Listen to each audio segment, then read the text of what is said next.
Se nós pudéssemos dizer quem são os grandes guerreiros espirituais da igreja moderna, nós poderíamos dizer, sem sombra de dúvidas, são os professores da EBD.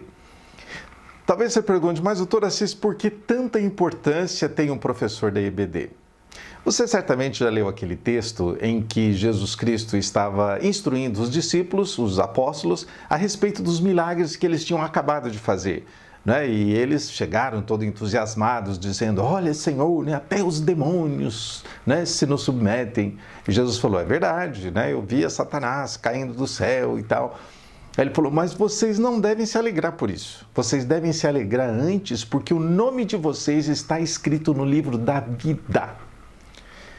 Note o que Jesus Cristo falou a respeito da importância daquilo que nós fazemos no reino de Deus. Tudo que uma pessoa fizer aqui nessa terra, se ela errar a salvação, ela errou tudo. Então, o professor da EBD, ele lida com o quê? Com a pregação da palavra. Ele é um instrutor da palavra. Ele é aquela pessoa que vai ajudar os seus alunos a entenderem a palavra de Deus. E é claro que você, como professor da EBD, você certamente já ouviu aquela outra passagem em que Jesus Cristo, né, fazendo a segunda multiplicação dos pães, ele disse assim, olha, vocês não estão vindo aqui para ouvir a palavra, vocês estão aqui porque vocês querem comer pão. Ou seja, o povo estava querendo era encher a barriga. Mas, espiritualmente, eles estavam desprezando aquilo que havia de melhor, que era o quê? O conhecimento espiritual, ou seja, a palavra de Deus.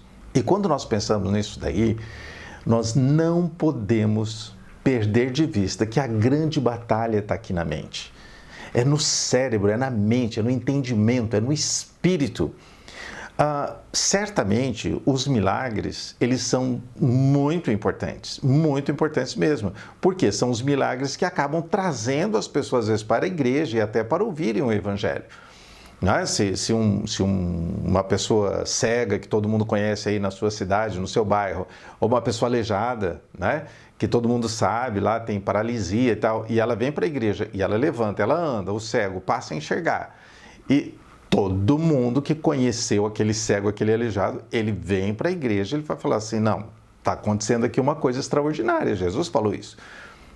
Só que a pessoa, ela não se converte porque ela vê o milagre. Ela se converte porque, como está escrito lá em Efésios, ele ouve a palavra, ele entende, ele crê, e isso faz toda a diferença. Então, o professor da EBD, dominicalmente, ele tem essa chance de passar, é um privilégio. A pessoa vem até você e você tem o privilégio de passar a palavra sagrada. E às vezes o professor da EBD, ele não se valoriza esse ponto, ele precisa se valorizar. Por que ele tem que se valorizar? Porque, vamos colocar assim, de uma certa forma, o destino eterno daquelas pessoas está na sua mão.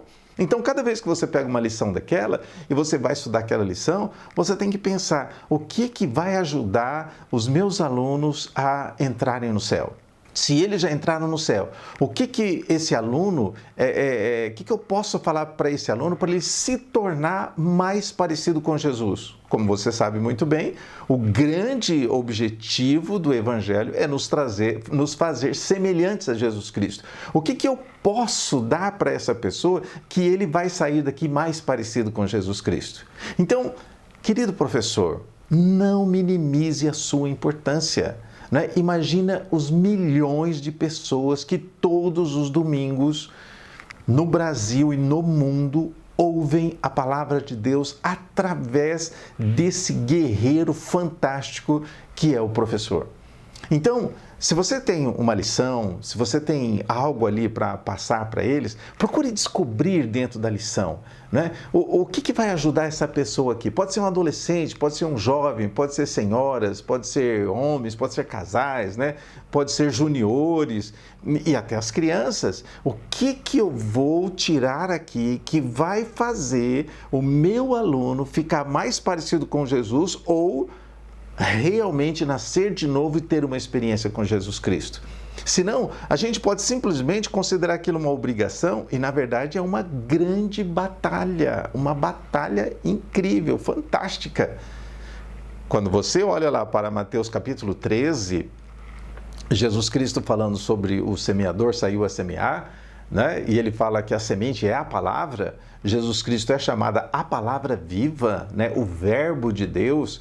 Ele fala assim sobre 4 tipos de solo, né? Então, a boa terra, caiu aquela sobre os espinhos, uma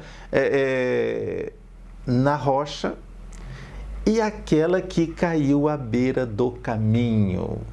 Quando nós ouvimos que ele, Jesus, o próprio Deus aqui encarnado, ele disse, dá a impressão, né? Como ele falou sobre os lírios do campo, ele falou sobre as aves dos céus têm seus ninhos, dá a impressão que Jesus Cristo está falando poeticamente, né? Oh, a semente caiu à beira da estrada e as aves do céu comeram. Não. Ele estava falando de algo terrível, de algo muito terrível. Que era o quê? Ele falou assim, no próprio Mateus 13, ele dá a interpretação. Ele fala assim, aquela semente que caiu à beira do caminho, a pessoa ouviu e ela não entendeu. Ela não entendeu. Como ela não entendeu, o maligno, note, é Jesus que está dizendo, o maligno vem e tira do coração da pessoa o que foi semeado lá dentro do coração dela. Ou seja, a pessoa foi, ela ouviu a mensagem, ela recebeu, ela estava de bom grado, mas ela não entendeu. Quando ela não entende, a palavra não consegue se enraizar dentro da pessoa. E o maligno vem e tira. Notou a sua importância, querido professor da EBD. Dominicalmente, as pessoas vêm até você. E cada vez que elas vêm até você, você precisa o quê? Dar para elas um conhecimento que seja o quê? Compreensível. Não é à toa que Jesus usava as situações daquele tempo, semente, lobo, ovelha, plantação, trigo. E ele dizia todas essas coisas para o quê? Fazer sentido para as pessoas. Tanto que quando ele falava, às vezes, alguma coisa que ele não queria que a multidão entendesse, ele explicava para os seus discípulos. E mais tarde ele disse, o que eu falo para vocês escondido aqui, vocês devem falar pelos telhados, porque é necessário que a pessoa compreenda. Então o seu aluno vem e ele vem com a cabeça cheia de coisa, né? Ele vem com um problema de política, ele vem com as necessidades pessoais dele, ele vem com um problema na família, tá? Hoje em dia, né? Pessoas estressadas, estresse no trabalho. Na segunda-feira, ele vai pegar o trabalho. E o que é que você está dizendo que faz sentido para ele? Tem que ser alguma coisa que ele possa aplicar na segunda-feira. Então, você não pode pensar que aquela lição é simplesmente você cumprir a obrigação ali, cumpriu a obrigação, tá, vamos embora, né? Volta lá para o fechamento da IBD, né? Canta o hino, faz uma oração, vamos embora, e a pessoa esquece. Não! Se ele não entender, o diabo vem e vai tirar aquilo de lá. Então não importa se você está falando sobre Davi, não importa se você está falando sobre os relacionamentos familiares, né? Outro dia eu assisti uma lição fantástica a respeito do equilíbrio emocional das pessoas, mas é a palavra. A palavra tem que ter uma porção, é um alimento. O nosso espírito se alimenta da palavra. A palavra é Jesus Cristo. Ele falou, as palavras que eu vos digo são espírito e são vida. Então quando você pegar a sua lição ali, você tem que pensar assim, o que é que eu estou dando para essa pessoa que vai fazer com que ela entre no céu, que ela entre na vida eterna, que o Espírito Santo passe a habitar no coração dela? O que é que eu estou falando para essa pessoa que ela vai conseguir ser mais semelhantes a Jesus Cristo? Efésios 4 não diz isso? Que a gente precisa crescer à estatura de Jesus? Ou seja, a gente, quando começa na vida cristã, começa como criança, ingênuo, um monte de coisa. Depois você vai crescendo e você precisa ter o quê? Maturidade. O que é maturidade? É conhecimento. E esse conhecimento que você está lhe dando para as pessoas é uma guerra espiritual. É uma guerra, uma batalha. Né? Às vezes você não enxerga, e eu dou graças a Deus que a gente não enxerga tudo que está aqui em volta. Mas a batalha existe. E as nossas armas, né? Como está escrito, né, no outro texto, as nossas armas são poderosas em Deus para destruir sofismas, né? Para implantar a verdade de Deus no coração das pessoas. Então, quando você orar da próxima vez, não ore apenas mecanicamente, né? Porque às vezes tem dia que a gente está cansado, tem um monte de coisa, nós professores temos os nossos próprios problemas. Quando você começar a semana, que você dá aquela primeira lida na lição, começa a pedir a Deus, começa a pedir ao Espírito Santo. O reino de Deus é tocado na força do Espírito Santo, não é no intelecto humano. A gente usa tudo que tem direito, né, para ajudar as pessoas a entenderem, mas é o Espírito Santo que vai nos dar palavras sábias, né? Então, quando você estiver orando, Deus, abre meus olhos, abre meu entendimento, eu quero ajudar aquela pessoa. Quantas pessoas já se converteram na IBD? Hoje em dia a gente quase não ouve falar muito disso, né? Porque às vezes não é dada essa importância do professor. Então, quando passarmos aqui uns 150 anos, eu duvido que tenha alguém vivo ainda dessa geração. Né? Mas daqui a 150 anos, daqui a 500 anos, daqui a 1000 anos, o que vai valer é se a pessoa está lá com Jesus Cristo ou não. Né?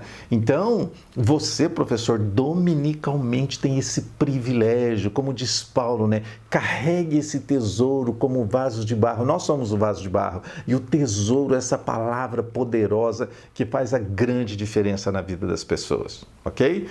Então, participe conosco, né? Se inscreva no canal, se inscreva lá no grupo também, para que você possa estar recebendo palavras de estímulos. Nós vamos falar sobre dicas importantíssimas, como você preparar a sua lição para que o aluno fique com vontade de voltar domingo que vem, ok? Um grande abraço, Deus abençoe você nessa missão maravilhosa que é a transmissão da palavra eterna do nosso Deus. Um grande abraço e até lá.